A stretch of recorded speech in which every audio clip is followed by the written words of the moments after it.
Based on the 5-year program that we have formulated since the announcement of the President during his SONA in 2023, for us to achieve 100% electrification on the franchise areas of the electric cooperatives, we are in need of around 69 billion.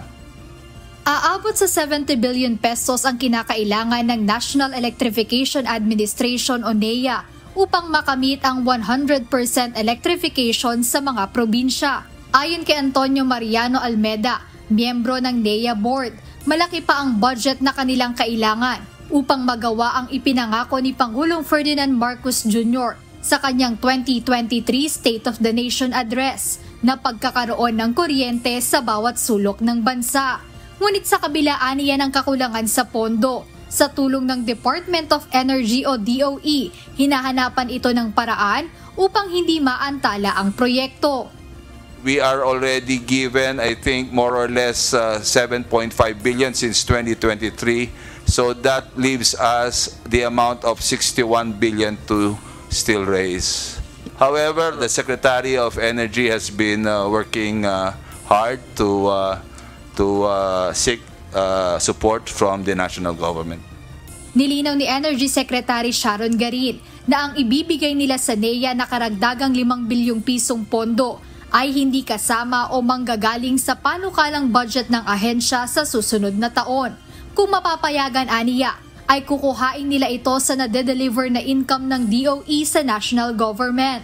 Ngunit ayon kay Cagayan de Oro 2nd District Representative Rufus Rodriguez, dapat hilingin ng NEA at DOE ang karagdagang budget sa Kamara para sa electrification program.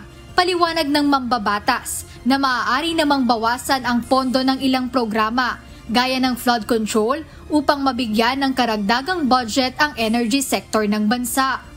And let's give energy to our people. Diba? We cannot accept that you are going to use other funds. Let us have our own general fund. Yes, sir. We leave it to the wisdom of that. Yeah. So we will make sure. Samantala, may mga mambabatas pa rin ang nagpahayag ng problema sa kani-kanilang mga lugar, partikular na sa mataas na singil ng kuryente at kakulangan ng supply. Isa na rito ang panawagan ni Akbayan Party List Representative Dada Kiram Ismula. Sa amin po sa Mindanao, particular sa aking lungsod, sa Zamboanga City, matagal na pong problema ang power outages. Halos araw-araw ay nakakaranas kami ng blackout. Ang ganitong sitwasyon ay nagdudulot ng samut-saring problema, nasisirang appliances, naaantalang kabuhayan at negosyo at nahihirapang mga estudyante sa kanilang pag-aaral. At ang higit sa lahat, napakataas na singil ng kuryente sa kabila ng hindi maaasahang serbisyo. Sa kabila ng mga ipinahayag na problema ng mga mambabatas, tiniyak ng DOE at NEA na tuloy-tuloy ang kanilang ginagawang hakbang upang masolusyonan ang problema sa supply ng kuryente sa bansa.